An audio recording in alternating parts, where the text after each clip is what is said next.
Hello, and welcome to KipsCrypt. This is episode 5, and this is The Bat. Now, 3 things I want to talk about this film first is 1, it's a murder mystery, so it's not a science fiction film, and it's not a monster film, and it's not a silent film. 2, it's actually a pretty good story, so I'm not going to interrupt it that much this time. 3, Vincent Price is in this film. The legendary Vincent Price. Can't go wrong with the Vincent Price film. Speaking of Vincent Price, I do want to say 2 things about him in this movie. 1 isn't really about him as a physical person, it's about his name. At the very beginning of the film, his name is basically cut off. Beautiful. I love it. Just cut it, send it out to the movie theaters, let people watch. Beautiful. Unless it was just the rendition of the film that I personally have. 2 is that when you first see Vincent in this film, he is wearing a plaid flannel long sleeve shirt and he's got a little white apron on. It's perfect. The most Vincent thing I have ever seen. You can never know what that man is going to do or did. Sad. So, the other thing about the bat, when it flies, someone dies. And there's conspiracy about the bats in this film. Is it really a bat? Is it a person? Is it all purposely done? There's just a ton of conspiracy Terrible going on. nonsense like that. That lady's got it, yeah. Just like nowadays, with COVID-19, these bats just keep getting a bad rap. So, and the other thing about this film, there's your stereotypes and your stereotypical crap that happens, like the secretary marries the boss. The best part about the secretary and her husband and the father-in-law or whatever, I don't know, the lieutenant, he and those 2 go into a cubicle. They go, step this way, step into the cubicle. It's completely private. As if no one can overhear their conversation. Blew my mind. Well, anyway, I hope it blows your mind just as much as it did mine. So enjoy the bat. I'll interrupt here in a little bit. So, enjoy.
The Oaks, a house in the country which I rented for the summer.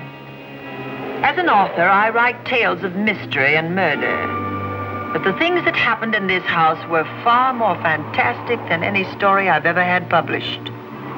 I brought a staff of servants from my city apartment, and my maid Lizzie Allen, who had been with me nearly 20 years.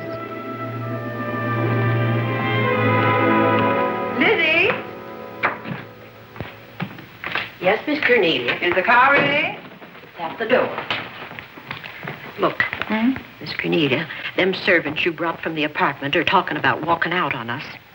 Really? Well, I know they don't like it here, but I didn't think it was that bad. Well, they've been hearing things about the killer that the police call the Bat and the murders that he committed here this past winter. Now people are saying that he's back again.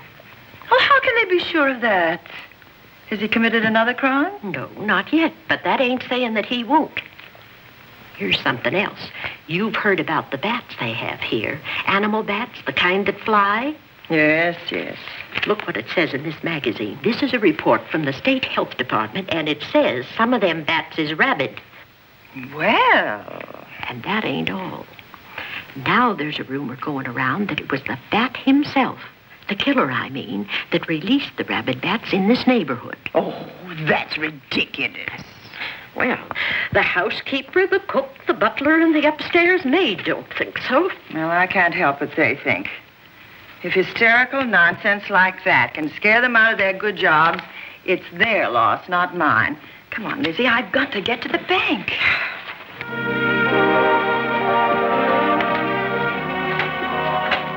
Drive directly to Zenith Bank, Warner. I'm afraid we'll have to hurry. It's near closing time. I'll get you there, Miss Van Gorder.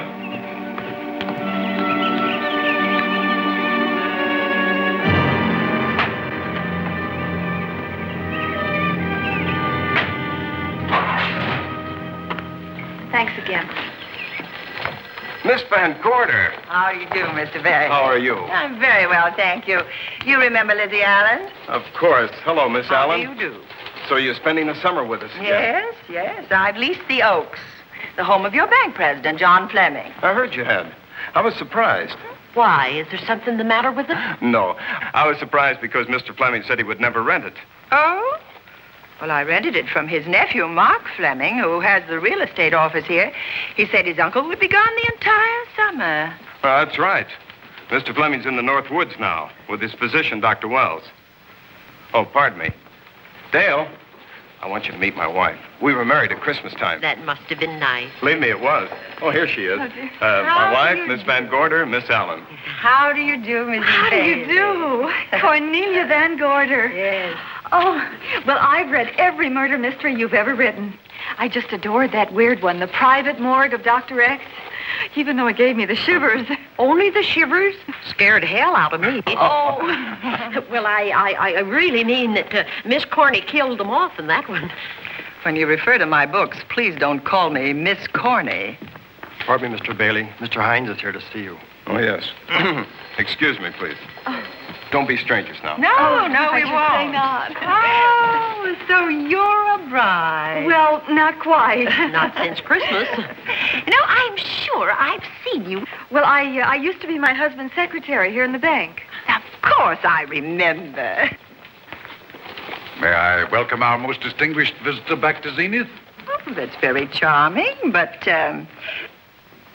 Lieutenant Anderson. Lieutenant Anderson, of course. Chief of Detectives of the Zenith Police Department. This is Miss Allen. Miss Allen? How do you do? Lieutenant Anderson is one of our favorite citizens. He's on the bank's board of directors. Not bad for a policeman. You must have made a good thing of it. Well, I saved my money, if that's what you mean. It's near closing time, and I've got some business in the safe deposit vault.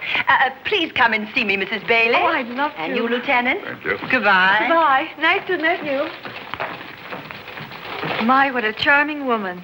She moved into the Oaks just the other day. That house is a proper setting for a writer of mysteries. Oh, it certainly is. Dick, what's the matter? Come in here, both of you.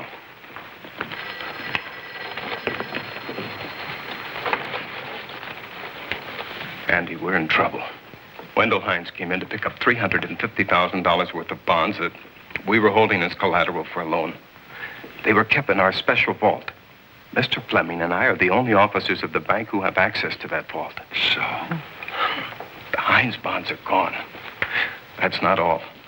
Other negotiable securities are missing.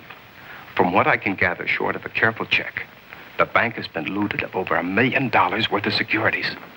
You'll have to notify Fleming. I wish I could talk to him. Unfortunately, he and Dr. Wells are deep in the woods. They can't be reached by phone.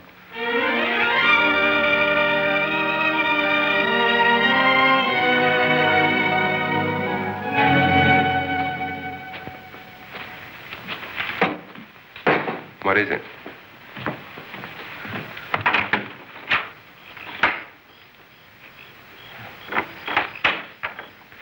I thought I heard someone on the path coming from the lake. Had an idea it might be that guide of ours. Oh, Sam won't show up until morning. It's a 20-mile canoe trip from here to civilization. 5 will get you 10. Sam has a message for me.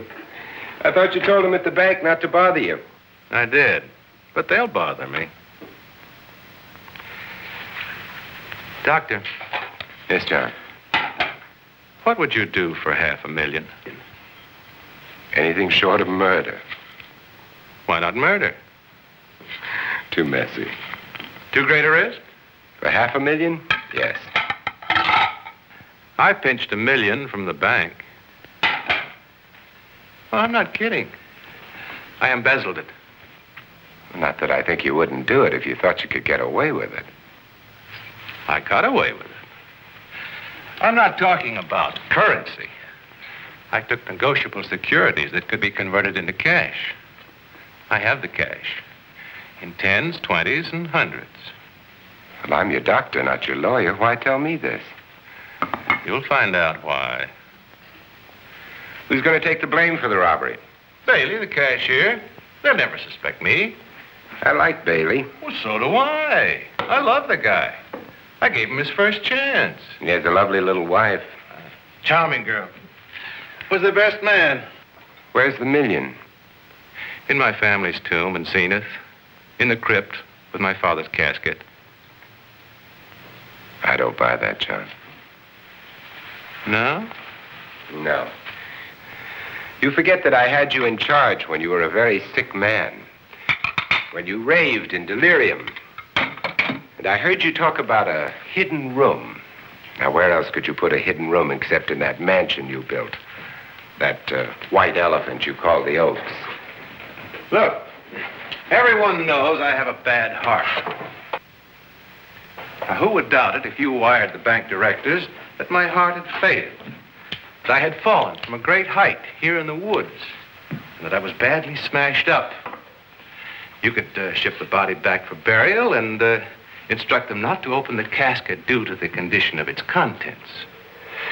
Well, you realize, of course, that we'd have to have a body to put in that casket, which means that we'd have to deal with an undertaker at this end. Of course.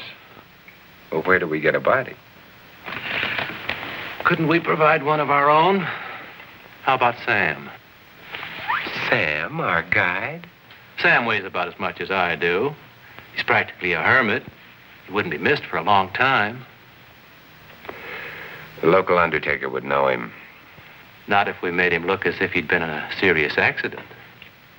But if Bailey's going to take the blame, why'd he have to do this? A jury might acquit him. In that case, I'd be a logical suspect. I could disappear, of course, but it's safer if they think I'm dead.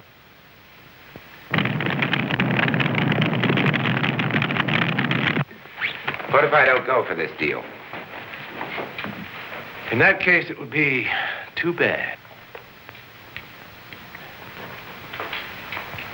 You mean you'd kill me? What else could I do? Now that I've told you about the million, I'd say you were shot in a hunting accident. Now, look, Doctor, if you can find another body instead of Sam's, it's all right with me. There's $500,000 in it for you. I'll do my best. I smell smoke. So do I. What's that noise? Look, Doctor, the woods are on fire. It's coming this way. We've got to get out of here. Out the back way. We will. As soon as I provide that body we were talking about.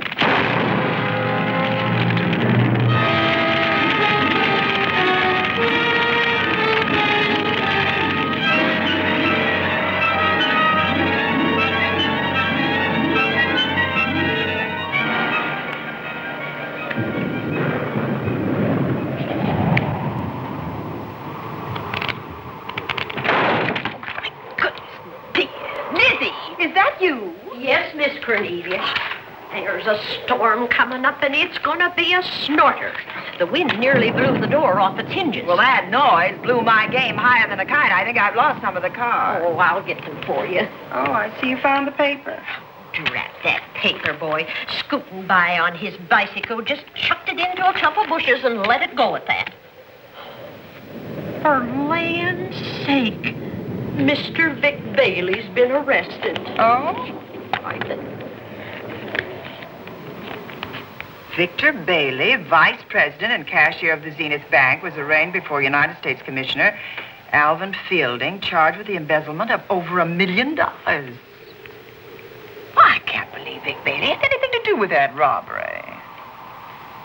Oh, well, I see our landlord is home again. Landlord? Mr. Fleming. Oh. Dr. Malcolm Wells is back in town with the body of John Fleming, president of the Zenith Bank, who was killed in a forest fire. Mr. Fleming will be laid to rest in his family's tomb on Friday. And I hope he stays there. Well, why shouldn't he? Well, this is his house. And ever since he died, some funny things have happened here. For instance? The housekeeper, the cook, and the butler said that they heard strange noises at night. And the upstairs maid swore that she met a man without a face coming up the back stairs. Oh, so that's why they quit and left me to run this place without a staff. They didn't tell you, Miss Corney, but the truth is they were scared to stay. But you were still here, Lizzie. Haven't you seen anything? No. No, and even if I had, I ain't afraid of ghosts. They're afraid of me. Honest, Miss Corney, a spiritualist told me once that ghosts was allergic to me. But this Bat feller they keep talking about in the paper, I guess he'd be different. No, I don't think you would have the same effect on him. Oh, dear. What are they trying to do? Drive people away from this part of the country? Why, what does it say about the Bat? Specialty seems to be killing women. My goodness, 2 of them in one night. All his victims died the same way, like their throats had been ripped open with steel claws. That's a charming little caper. I'll have to try it sometime. In a book.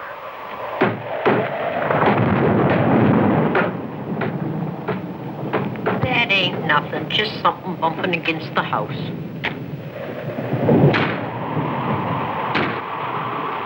That's just the wind banging a door. Pay no attention to it. Listen to this. One of his victims who lived for a moment after she was found described the Bat as a man without a face. Honest, Miss Corney, I think that woman must have been exaggerating.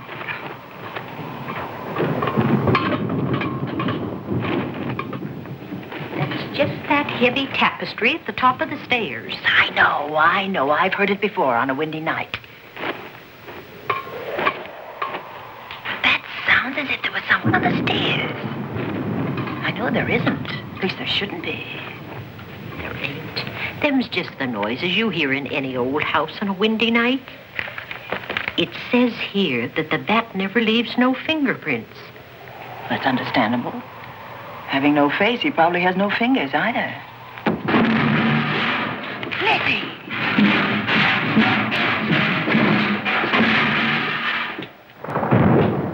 And that, I suppose, is the cat dropping its dentures. No, I don't think so. But I think it's something should be looked into.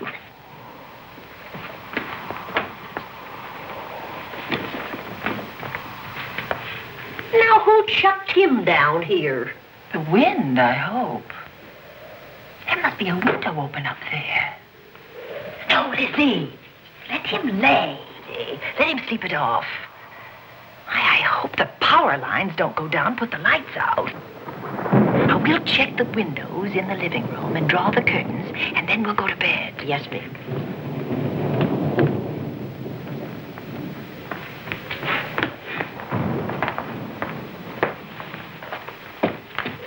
I won't be a minute.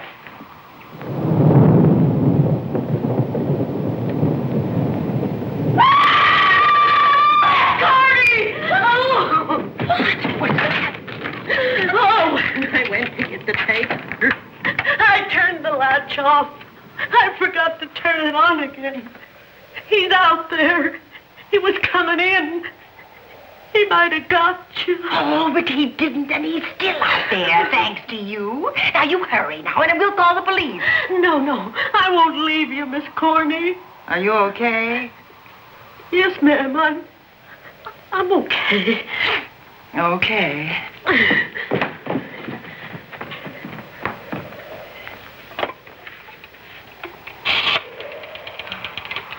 Operator? Give me the police department, please. Zenith Police Department. This is Cornelia Van Gorder. I'm living at the Oaks. We know about that, Miss Van Gorder. Just a moment ago, a man tried to force his way into this house. You're not alone there, are you? What about your servants? Well, I have none except my chauffeur, and he's away. He won't be back until the morning. Now, there's only 2 of us here tonight, and we're going to lock ourselves in my room. Now, if any of your men see anything, will you have them call me? I'll send officers over there right away. Well, thank you very much. Come on, Lizzie. We're going to sleep in my room.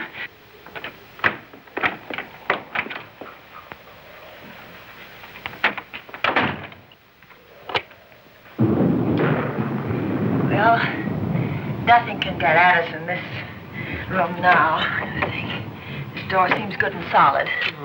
Like the door to a tomb.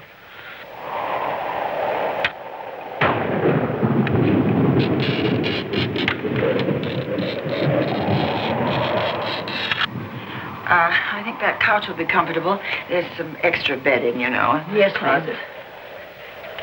Let's see now.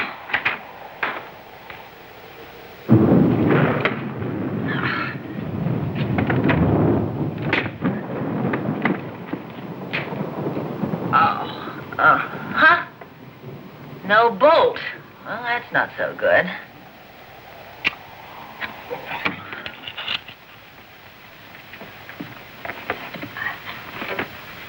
Oh, what's that for? That, my good woman, is a booby trap. If anybody tries to open this transom, this will be knocked off, and we'll hear it fall.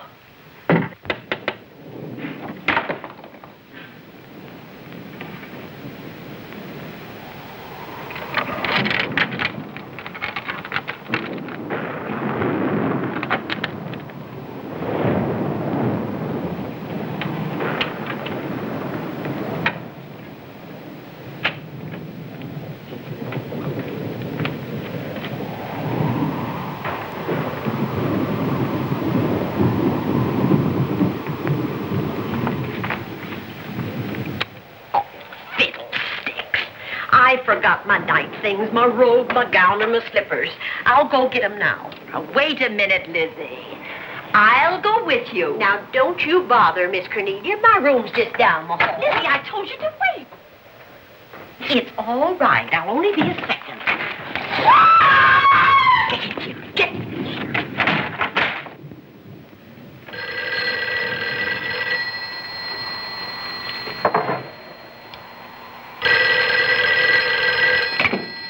Yes?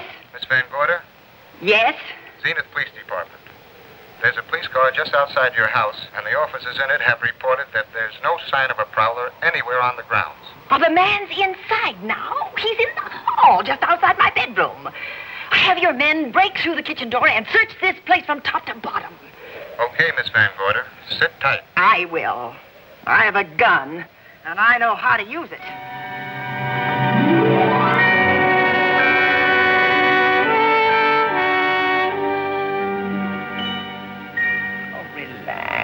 Relax, Lizzie. The police did a good job. They couldn't find anybody in here. But we both saw him, Miss Cornelia. All right, so he got away. But there are men on guard outside, so just try and get some rest. There's nothing can get at us here.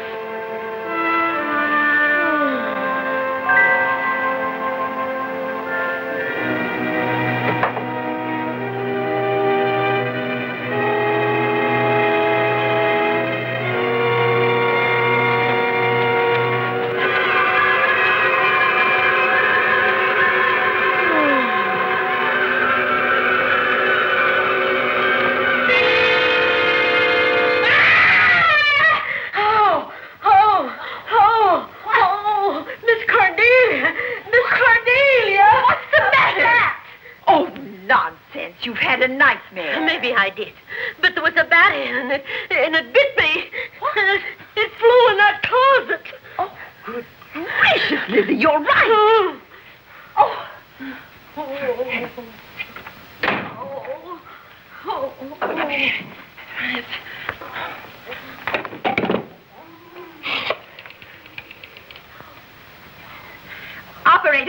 Operator, will you get me Dr. Malcolm Wells' office, please?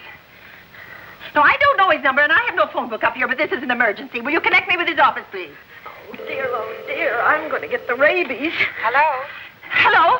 Dr. Wells' office? This is the call service. Dr. Wells is out at the moment, but if you'll give me your name and number, I'll try to locate him. Well, this is Miss Van Gorder of the Oaks. My maid has just been bitten by a bat that may be rabid, and she must have treatment as soon as possible. And I was told that Dr. Wells was the nearest physician. I'll try to find him for you, and if I can't, I'll send you another doctor. Oh, well, thank you very much. Oh, he's out on a case. Oh. Oh, I hope it's not a delivery. A baby, I mean, they can be terribly complicated.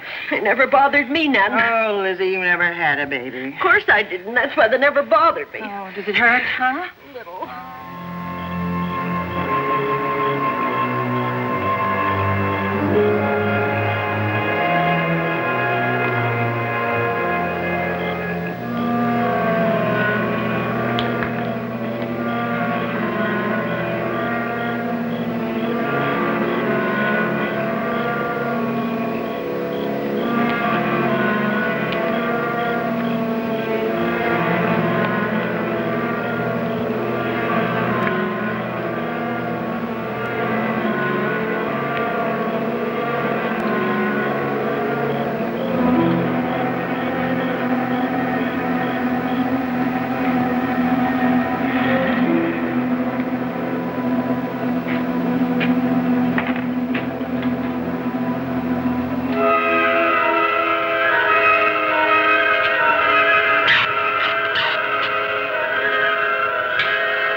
Dr. Wells?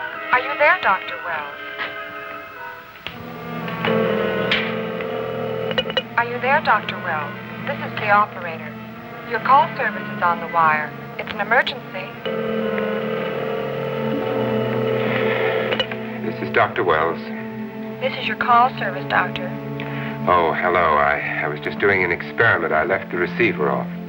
That's what I thought, but I kept trying. Miss Van Gorder at the Oaks called and said that her maid had been bitten by a bat, and she's afraid it might be rabid. What? Oh, all right. Tell her I'll be right over there.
Who's there? Dr. Wells. Come in. Good evening. Oh, I'm so glad they found you, Doctor. Well, I reached my office shortly after you called. How is your maid? Is she in any pain? No, she doesn't seem to be. Did the bat get away? No, I believe it's still in my bedroom. Oh, good. I'll want to examine it. There you go, Miss Allen. Now you feel better? Doctor, have I got the rabies? Well, I can tell you better after I've examined the bat's brain under a microscope. That thing's got a brain? Oh, you'd be surprised. Where is it? I think the little darling is in that closet. Oh. You know, it's a pity you leased this house, Miss Van Gorder. Why a pity? Well, my dear lady, I don't want to alarm you, but... Oh, well, after tonight, nothing can alarm me. Yes, I understand. It must have been terrifying. So many unexplainable things have happened here. There's something about the place. Your servants must have sensed it when they walked out on you. An apprehension of disaster. Well, let's see. Aha! Yes. There he is. All right, now. Take it easy. Nobody's going to hurt you. Quiet now. Quiet.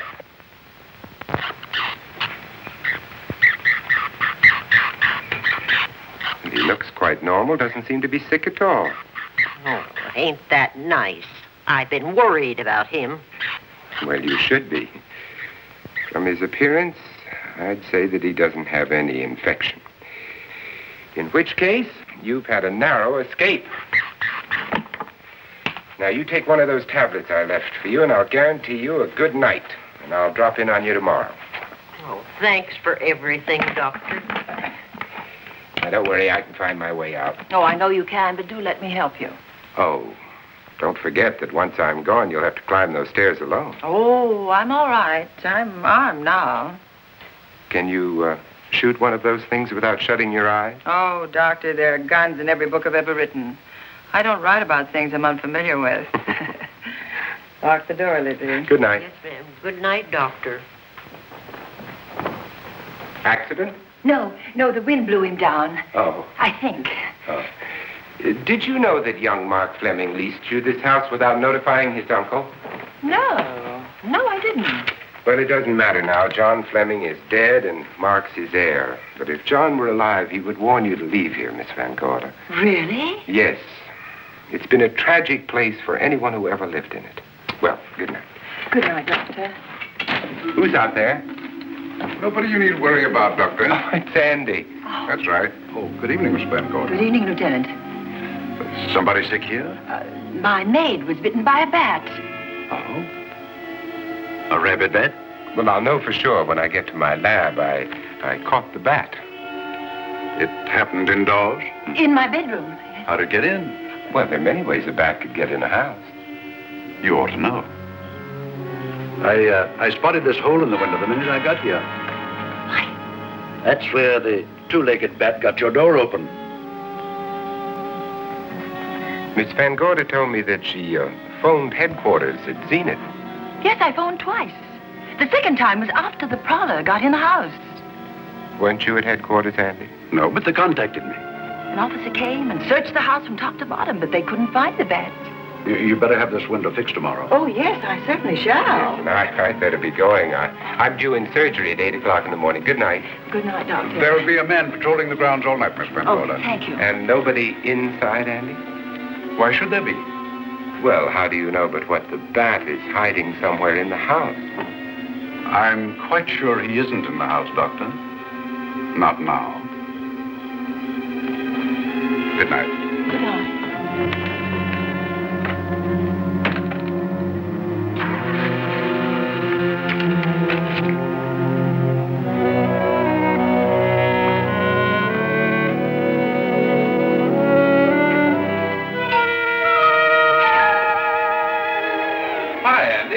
Hello, Mark.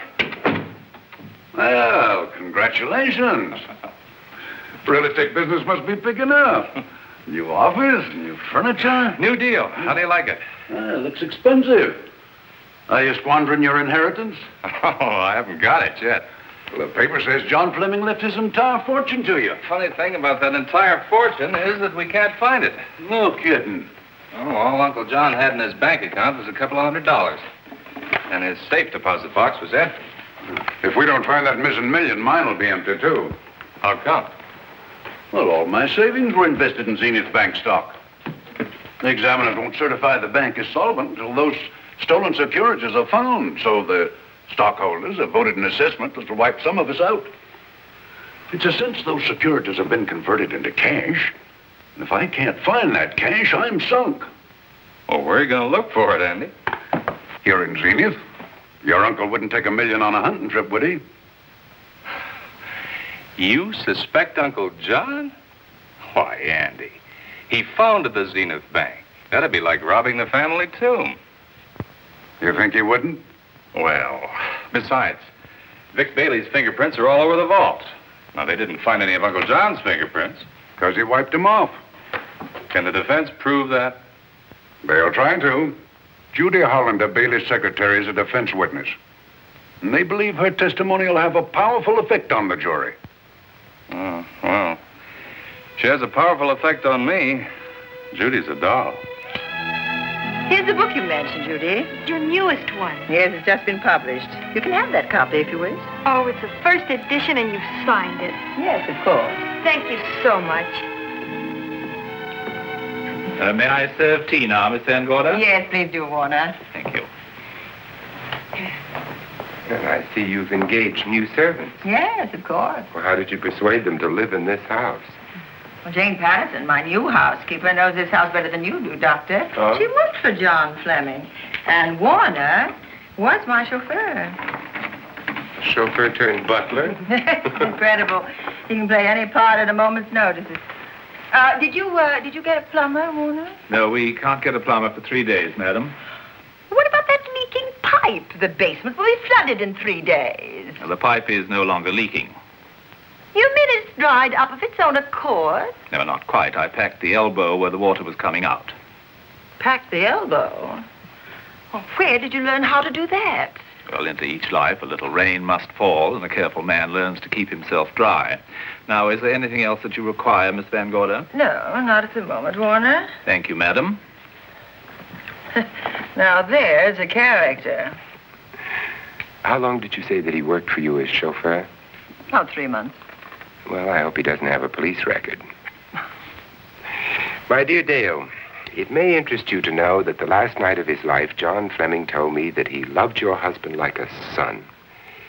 If Fleming were alive today, he would be fighting to prove Vic's innocence. Could Mr. Fleming prove his own innocence? Miss Van Gorder, can there be any doubt about it? There will be when Miss Hollander testifies at Vic's trial. Oh? You know something that we haven't heard yet, Judy? Something I saw with my own eyes. She's not permitted to say what it was. My dear girl, I wouldn't think of asking her. But let's assume for a moment that Fleming did steal the $1 million. Now, what would he do about it? Where is it? Hidden someplace where he could lay his hands on it without getting caught in the act. Now, if I was writing this, instead of living in the middle of it, I'd hide it right here in this spooky old house.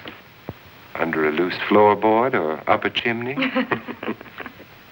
If Mr. Fleming had the nerve to steal $1 million, he'd make his plans well in advance. I'd say he'd prepare a place to hide it. Possibly when this house was being built. Now, I rented this place from Mark Fleming, his nephew. I wonder if he'd have the floor plans. I'll ask him. Yes. Lizzie, will you bring Mrs. Bailey the phone? Oh, you ask him now. His number is Summit 7537. Oh, thank you, Lizzie. Summit 7537. Not bad, eh, Andy? That means new business. Now, you see, somebody wants to buy a house. Mark Fleming speaking. Oh, hello, Dale. Well, hang on a minute, honey, while I see if I have him. It's Dale Bailey, all excited. Miss Van Gorder wants to know if I have the floor plans of the Oaks. Now, what would she want with the floor plans? Well, she suggested to me that your uncle might have hidden the bank loot there. Are the plans here? Somewhere in the house itself. Wait a minute, there is a place where Uncle Johnny might have kept those blueprints. What place? Well, I heard him talk about it a good many years ago. I can't be sure of the exact location. Anyway, I don't think the old boy had the guts to steal $1 million.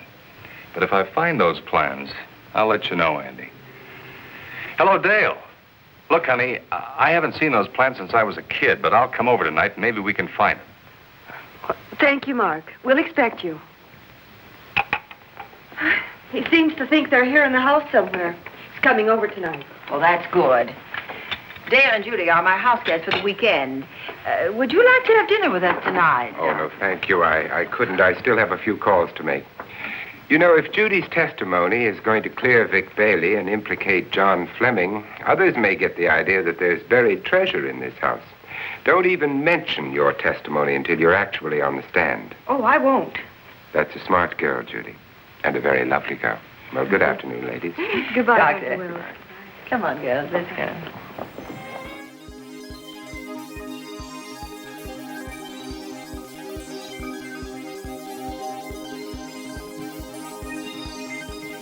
Welcome back. So what do you think of the bat so far? Who do you think it could be? The lieutenant? Or Dr. Wells? Or who? We can't know yet. Put your guess down in the comments with the time marker and tell me who you think it might be. See if you're right later, or you can just skip ahead and cheat. Who cares? Well, anyway, one thing I do want to point out is the two ladies. They are like a dry, catty Abbott Costello, and I love it. They're slapstick. They're not completely damsels in distress. You know, they can handle themselves a little bit. They're a little slapsticky, but that's what makes it kind of fun. They're kind of comic relief. So what about the bat suit? I kind of like it. It reminds me of like a classic, like when you think of like the Men in Black. It's like no facial expressions, no nothing. And he's got like spy gadget crap. Crazy. And then the lieutenant, he's snooping around with little to no reason as to why yet. Like he seems to know more than what the film has let on. I don't know. Anyway, we'll go back to the film. You enjoy. But one last thing. You guys kind of know that Dr. Wells and Lieutenant kind of have a Dracula Van Helsing relationship. Anyway, back to the movie.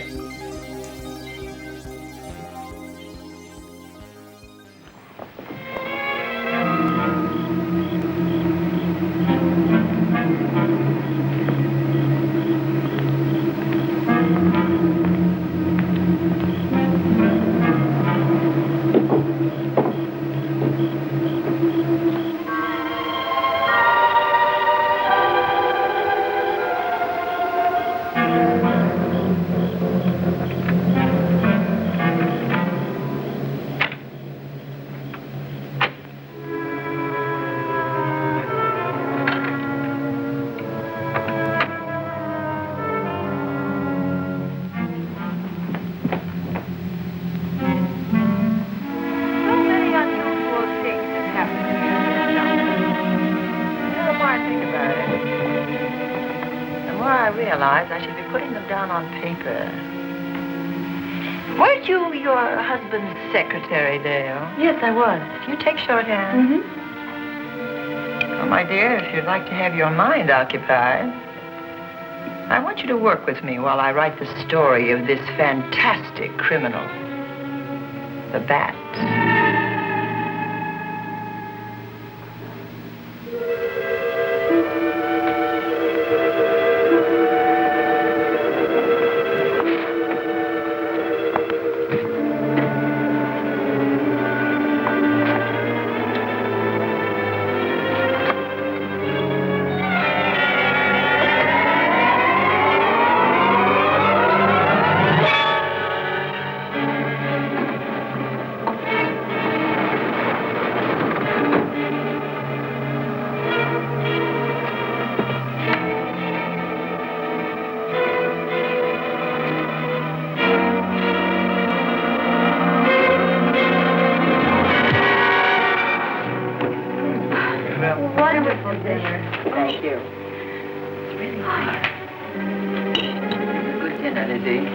Wonderful.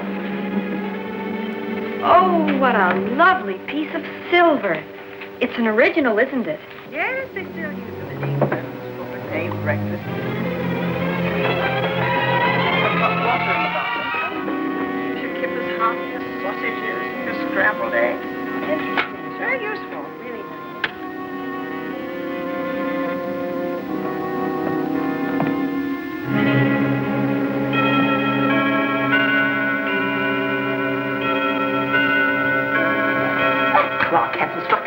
almost 10 years, if I'm to believe what Mark Fleming told me. Why is it angled away from the wall like that? I don't know. Somebody must have moved it. Lizzie very likely when she was dusting. Wait a minute. Did you know there's a door in this paneling? No, I didn't. Oh, my gracious, so there is. Maybe it opens to a secret passage. Oh, certainly to a secret something. Who knows, girls? We'll be about to stumble on that missing million. Panel, there's a panel. There must be some gimmick to it. There always is.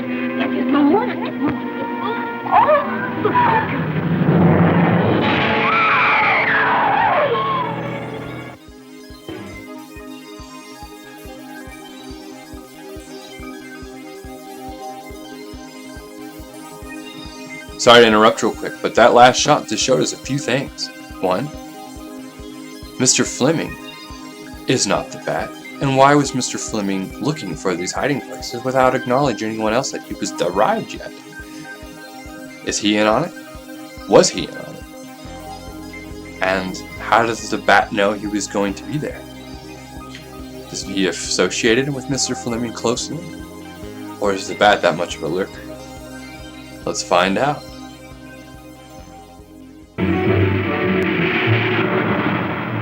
Calling car 11. Calling car 11. Proceed to the Oaks in Zenith Township immediately. A homicide has been reported. Okay. Proceeding to the Oaks. Notify the county coroner, Dr. Wells. Tell him to come to the Oaks at once.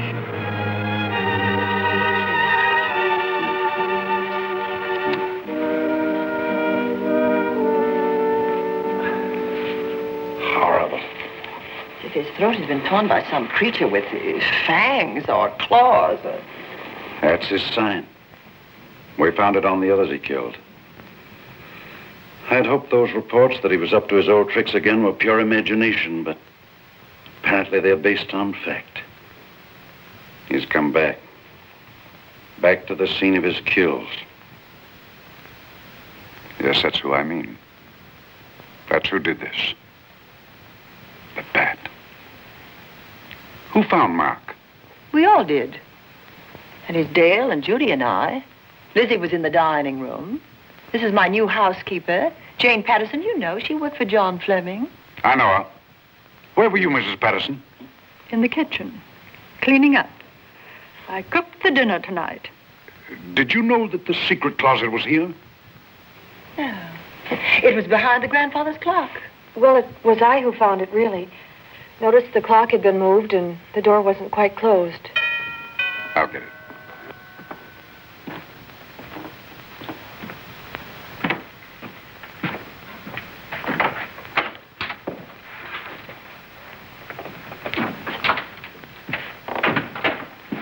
Who is it?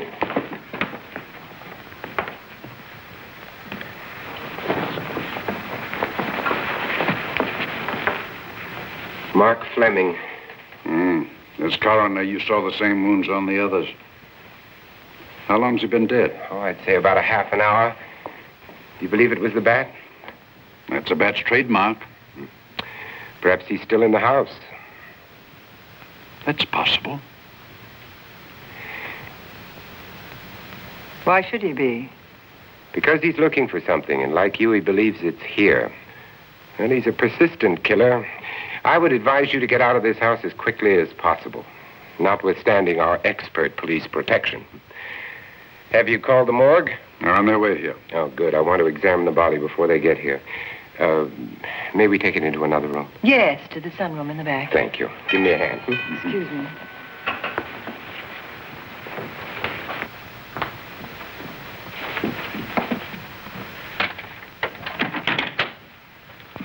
Oh, Warner, where have you been? Well, madam, it has been an accident. There's been a murder. Mark Fleming, the young man from whom I leased this place, was killed here tonight. They know who did it? Well, they believe it was the Bat. I'm sorry I had to use the front door, Miss Van Gorder, but I forgot my keys, and when I rang the bell at the kitchen door, there was no response. Oh, this is Warner, Lieutenant. He's my butler. He was my chauffeur. Why did you promote him? Well, it's very difficult to find a butler. They don't like service in the country. Have you been a butler before? I've served in many capacities, sir, but this was my night off, and I forgot my keys. I heard that part. What time did you leave the house tonight? Oh, about 6:30. I had dinner at Wiley's Roadhouse. Can you prove where you spent the rest of the evening? I can try. Try hard. And don't leave the house. I'll get to you later. Very good, sir. I shall be in my room, Miss Van Gorder, if you need me. Yes, Warner. Surely you don't think he's... Warren and I have met before. I can't recall where or when, but I will.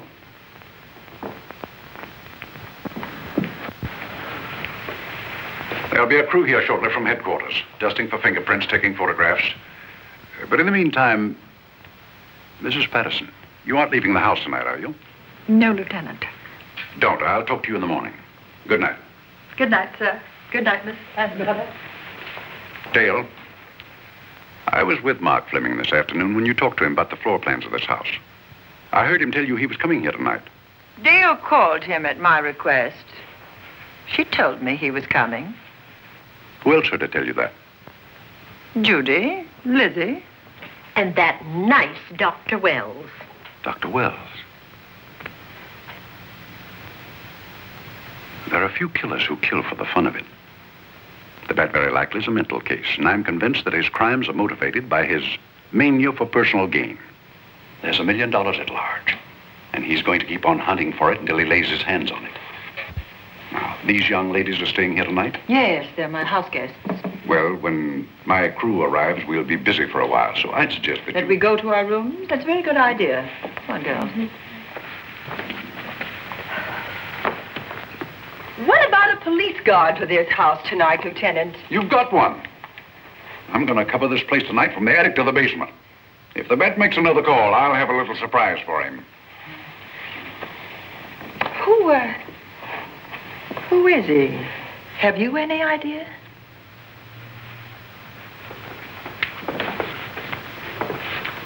He could be anybody. So far, there are clues to his identity, but nothing we could take before a jury.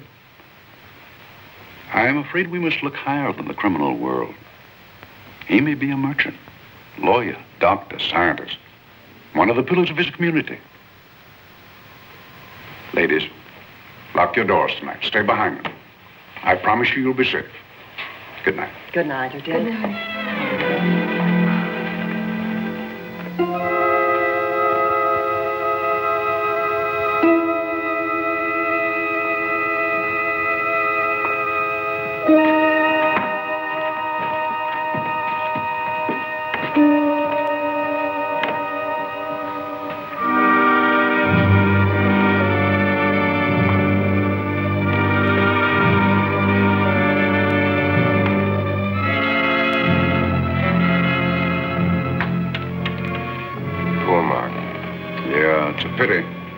So young.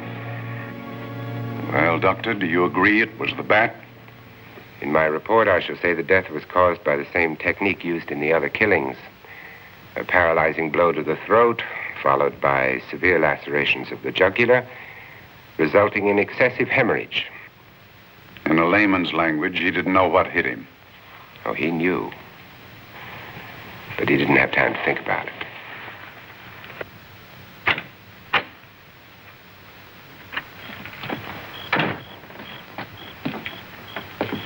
Staying here tonight, Andy? Well, until I check the doors and windows, but I'll be back bright and early in the morning. Neither snow, nor rain, nor heat, nor gloom of night stays these couriers from the swift completion of their appointed rounds. A lot of people are due for a shock when I close this case. Yes, I'm sure they are. Good night, Andy. Don't get hurt. Good night, Doctor.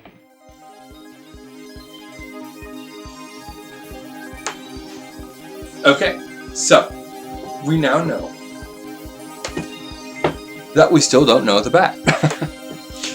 But it has changed our suspects. One, it could be Dr. Wells. It could be the chauffeur turned butler.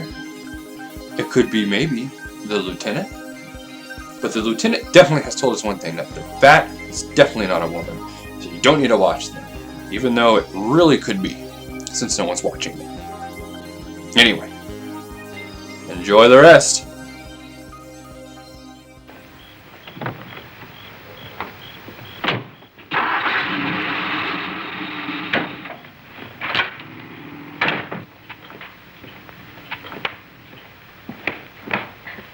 You know, I think we'd better let you get some sleep. Oh, well, Lizzie and I share this room for mutual protection.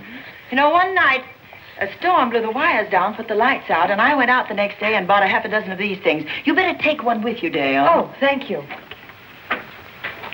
We'll go across the hall now. Are you sure there's nothing else you need? Oh, no. Quite sure. We'll be all right. Well, if anything bothers you, you just sing out, and 2 strong women will come to your rescue. Oh, nothing will bother us. Not with Andy on the job. No. Well, good night. Good night. Good night. Don't worry, everything will be all right. We won't. Good night. Good night.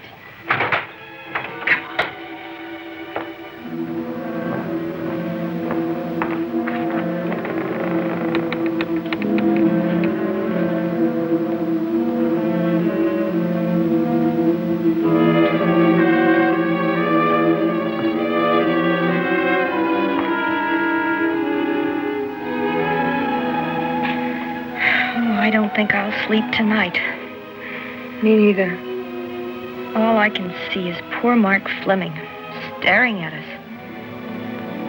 I thought that when people died, their eyes closed, as in sleep. Don't think about it. I'll bet you're thinking about it. No, I was thinking of my poor husband sleeping in jail tonight. Oh, Judy, I love him so much.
I don't know.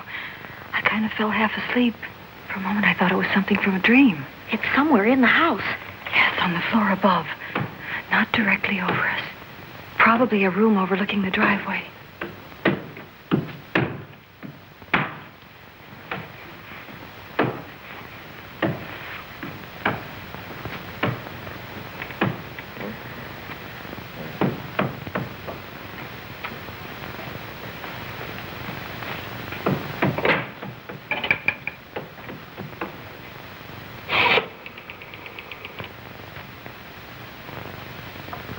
Should we call Miss Van Gorder? She'll hear it. How can she help but hear it? Oh, besides, we don't want her to think we're a couple of hysterical women. Well, I'm about to become one. I dear. had it for one night. Dale, you're not going out in that hall. I want to know what's happening up there. But Lieutenant Anderson said if we stayed behind our locked doors, we'd be safe. Vic isn't safe locked up in that jail. Oh, but suppose that stolen money is in this house. Mark Fleming seemed to think it was. Maybe that's what somebody's looking for. Heaven's sake, don't you hear that awful noise up there? Now, Libby, you've just got to stay awake. The house phone and the outside phone wires have been cut, and we can't get help. Where's that policeman? Oh, I don't know. Something must have happened to him. Now, go on, get on your robe. Oh, Dale, please don't go up there. I've got to. Think what it could mean to Vic. Now, you stay here. Oh, no. If you go, I go.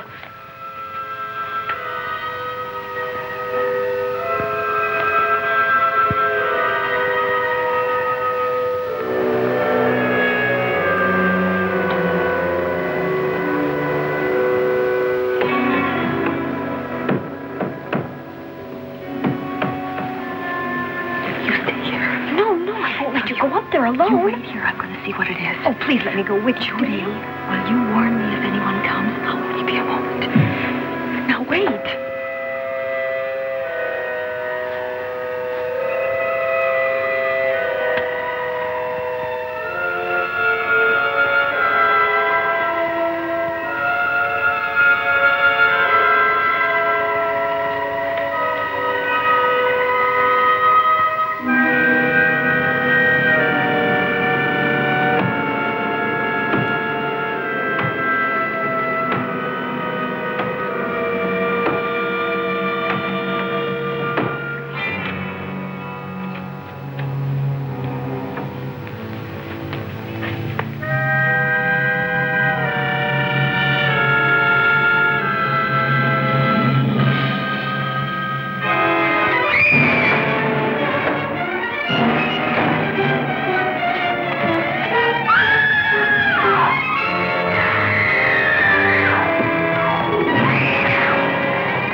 Give her to me. I'll look after her. With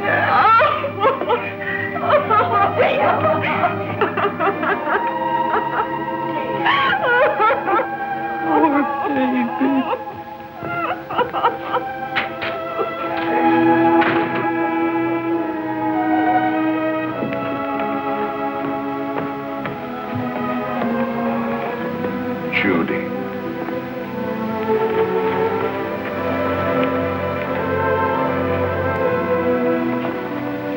The bat. Yes, the bat. He caught her at the head of the stairs. We saw him rushing down the stairs as we came out of the room. I hurled that after him. I hit him, I believe. I'm going to cover this place from attic to basement, you said. Well, what were you covering when that poor child was murdered? Where were you? I saw a man outside in the grounds. I went out there and hunted him. I heard him in among the trees, and so I followed the sound of him as far as the brook down near the back road. And then I lost him. I'd rather give my own life than have this happen to Judy. But I told you to stay in your rooms and lock your doors and stay there. What was she doing at the head of those stairs? That was my fault. They heard a strange noise, heavy pounding in one of the rooms on the third floor. We all heard it. I wanted to see what it was. Judy, I wish she wouldn't let me go out by myself. I made her stay on the balcony. What about your new butler? Oh, well, he's in his room, I suppose. Oh, Mrs. Patterson. Oh, yes. Did you know what happened here? No, sir, but I heard the screams. I went to call Warner. We have rooms on the same floor, but he wasn't in his room. His bed hasn't been slept in. If Mrs. Patterson heard the screams, Warner could certainly hear them. You're quite right, sir. I heard them. Oh, you did? And where were you? Outside in the grounds. Miss Holland has been murdered. No. Oh, so you're surprised. Shocked. Well, I've seen better performances. I remember you now. Your name's not Warner. I've got a circular in my office with your picture on it. The Chicago police not so long ago were hunting for you in connection with the robbery. You're right again, sir. And they found me and they tried me and I proved my innocence and I was acquitted. That could have been a lucky break. Where were you when this child was killed? I told you before, sir. Outside. What were you doing there? I was following you. I saw you leaving the house, and it seemed that you were hunting someone. I thought you might need some help. Oh, yes, sir. I followed your flashlight down through the trees. Then it disappeared. And then suddenly, as I was staring out into the darkness, I was struck by something on the back of the head. The next thing I knew, I was lying on the ground. I realized I'd been knocked out. I wish you had been knocked out. But then we'd have found you with your mask still on your face. You were hit here in this house with this poker as you were rushing down those stairs after that child was killed. Oh, no, sir. You can't pin this on me. I'm not the bat. I've never killed. I couldn't kill. I won't take the rap for this.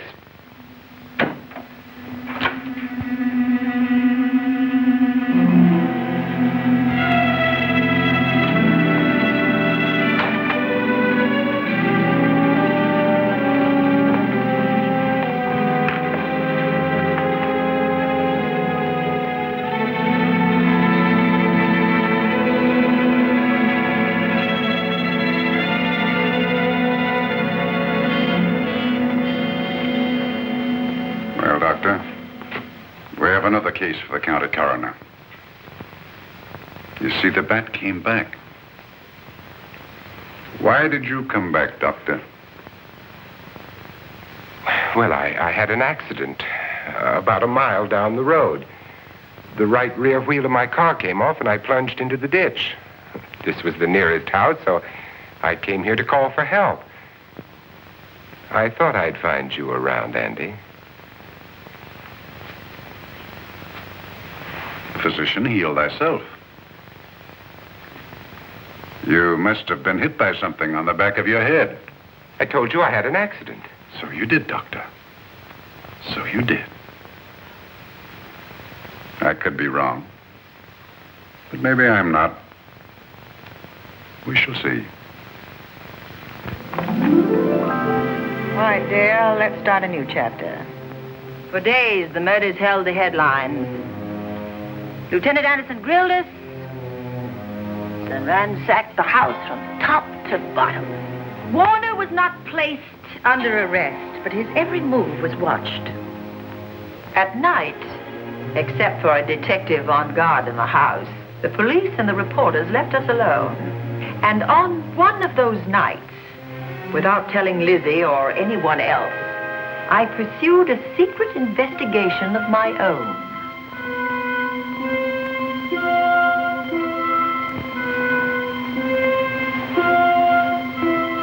It was in an empty room on the 3rd floor where we kept our trunks and other things.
idea to kill me in my own lab and let people think that I'm the bat. But you had to kill me first. What was it to be, ambush? And clever as you are, you're not smart enough to do that. Nor were you smart enough to find the money, though you came quite close to it. But I know where it is. And when you're dead with that sign pinned on your chest, I'm going to collect it and live happily ever after. He destroyed himself. How true that will be. Well, goodbye, Bat. Here's a serum that will heal you whether you're rabid or not.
Wrong.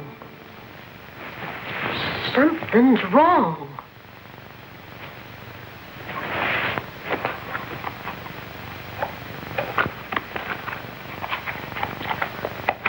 Miss Cornelia!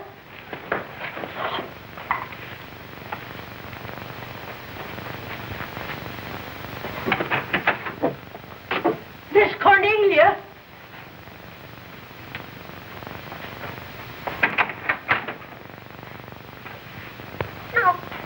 Would she be going at this time of night?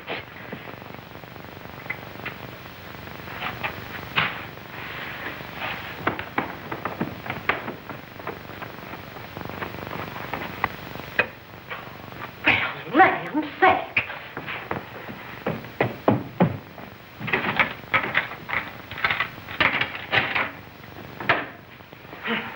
I never.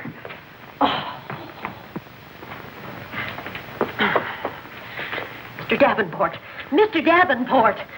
Oh, a fine thing. The door unbolted, the chain off, and you asleep on the job.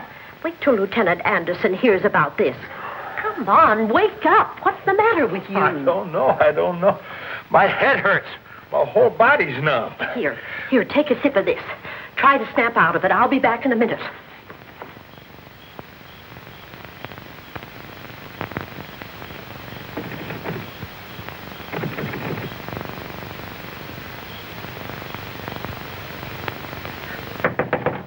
Will you? It's Lizzie. I'm terribly worried. I can't find Miss Cornelia anywhere, and something's happened to the policeman. I don't know what. Get Warner. Bring him to the drawing room. Tell him we need him.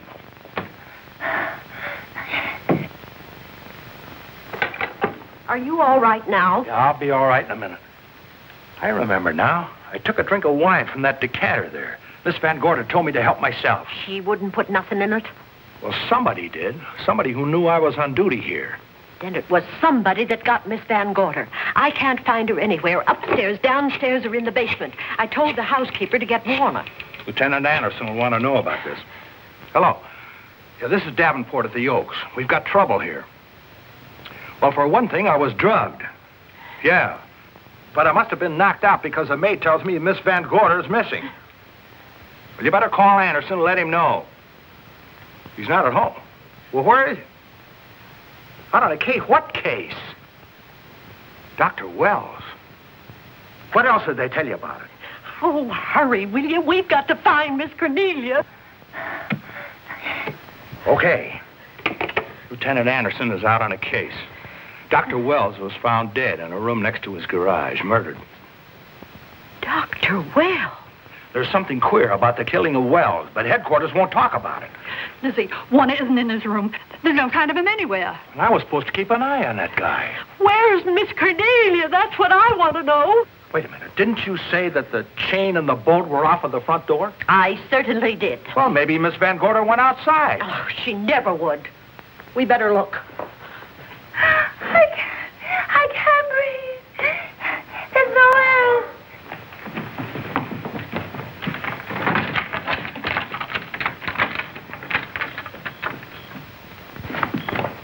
Miss Cornelia! Oh, Miss Van Miss Gorder! Cornelia! Miss Cornelia! Miss Van Gorder! Look! There's a light in that room on the 3rd floor. Were you up there tonight? Well, of course I was, but I turned the lights out before I came downstairs. And Miss Cornelia might have turned them on again. That's where we're going to look first. Come on.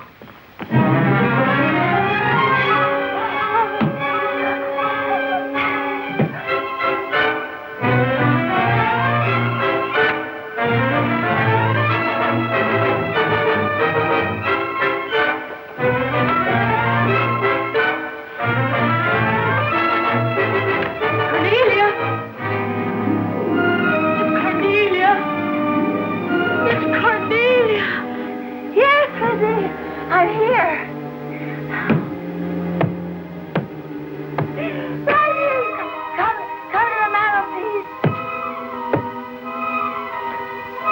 Here we are, Miss Van Gorder. What do we do now? Over the mantel, there are 5 panels. Strike it with your hand.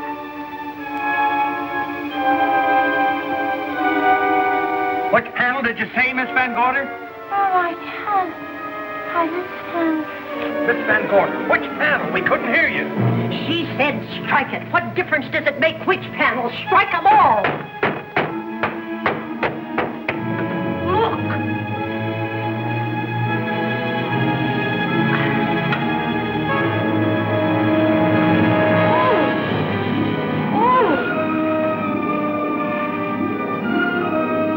Oh, it's all right now.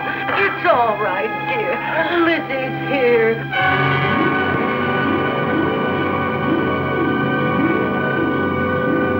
Feeling better? Yes, much better. We'll take you to your room. Oh, no, you won't. I'm going to stay right here. I'm quite all right.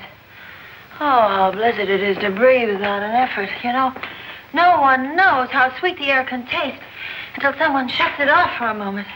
That room is just like a box. When the mantelpiece closed, it seemed like all the air was drawn out of it. Look, there it goes again. Let it close. I can open it from in here. There's a control panel behind this blueprint. Electric motor under the trap door here. Once the door is open, you can keep it that way. I believe that the fireplace in this other room opens the same way. And it does. I tried to find this, but I couldn't find it. Yeah, it's back at this blueprint here. Well, it's quite a setup. Too bad we can't open that safe in the same way. Take an expert to crack this box or a shot of nitro. Well, maybe that's what the bat had in mind. Could be. Seems he's on the prowl tonight. Miss Van Gorder, Warner has disappeared. And Dr. Wells has been murdered. Dr. Wells? Lieutenant Anderson's on that case right now. Well, does he know what happened here tonight? They got word to him. He'll be here any minute.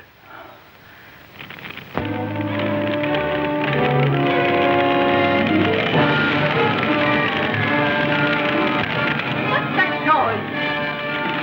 Miss Van Gorder, the garage is on fire. Scott, look at that. Dave, put that light out in the other room. Now, where are you going? To report the fire. Well, you just stay right here. Miss Van Gorder, the garage. Well, let it burn. You watch the stair. Can't you see that fire was set to get us out of the house? Out of the house? Were you talking about the... Yes, I'm talking about the bat. now that the lights are out, he'll think his trick has worked, and we've gone. He'll be here any minute. Well, so will Lieutenant Anderson. I hope so, but the bat'll be here first. And he'll kill again if we're in his way. We've got to be as clever as he is.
You'll be safer downstairs. I'll take care of you. Well, the others can go, but I'm going to stay right here. All right, but get out of sight.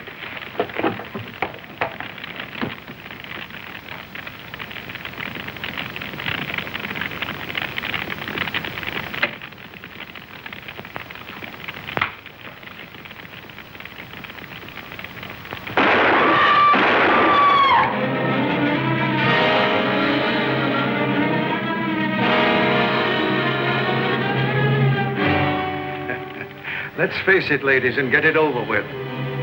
Others have seen my face before they died, but I'll have to deny you that pleasure. This would make a good scene for your book, Miss Van Gorder, but I'm afraid you'll never write it.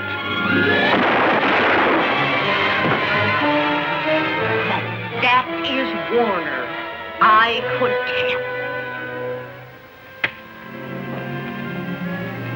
tell. You misjudged me, Miss Ellen.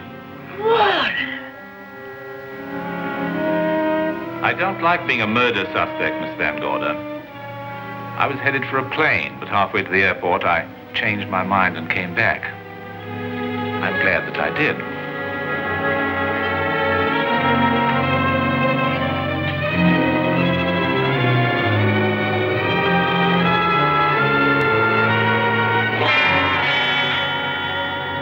Why, it's Lieutenant Anderson.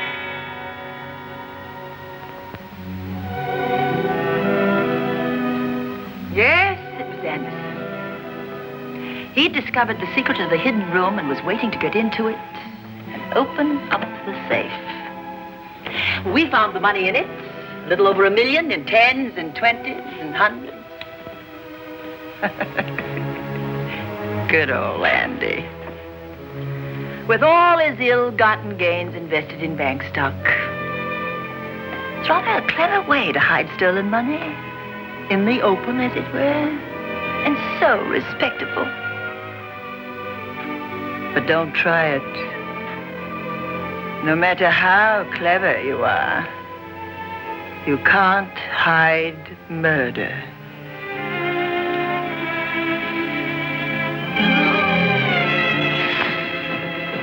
Well, that's it, Deb. That's the end.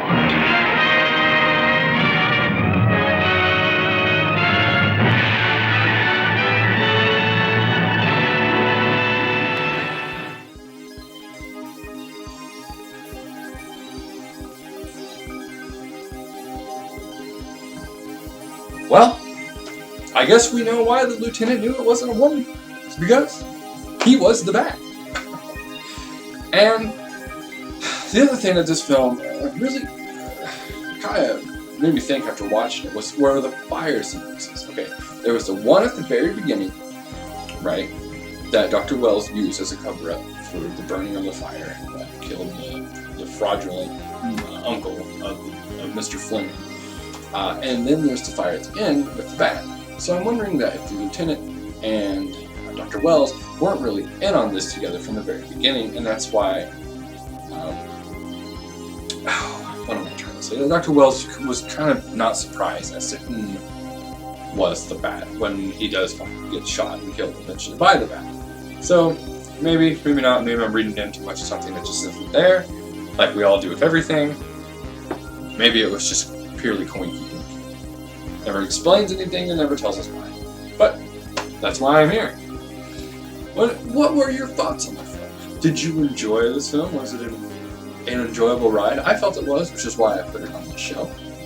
And I do hope that you enjoy. Please subscribe and please leave comments below, even if it's to insult me, because I love insults. It's what helps me sleep at night. It really does. Because then I can know that you're just as sad as I am. And we all live on the same thing, floating in endless space. We're all just clicking through YouTube, looking for a distraction. But until next time, thank you for tuning in to KipsCrypt, and enjoy.